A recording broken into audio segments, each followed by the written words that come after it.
10th class algebra chapter number 1 linear equation in two variable equation two variable x y p or any alphabet कंसात a to z कोणतं बी नाव alphabet दोन alphabet असले तर त्याला two variable म्हणायचं. Degree x चा घातांक जर काही x चा घातांक 1 असला पाहिजे, y चा घातांक 1 असला पाहिजे. General form ax + by + c = 0. ये म्हणजे कोई भी number 1 2 3 4 route 1.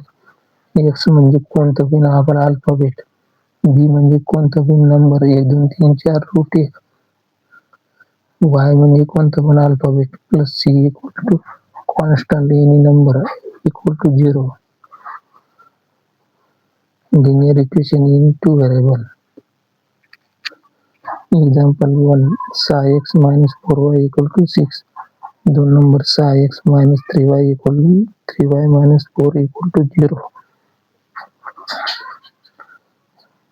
6x² - 4y = 6.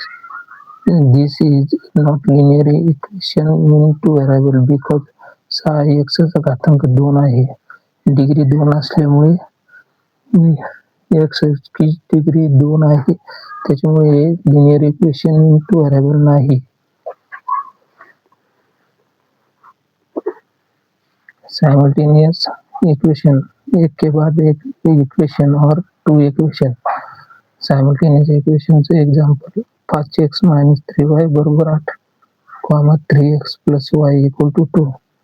10th class chapter number 1 linear equation in two variable. General form ax + by + c = 0. Equation two variable कंसात x, y और any alphabet a to z any alphabet. Degree 1.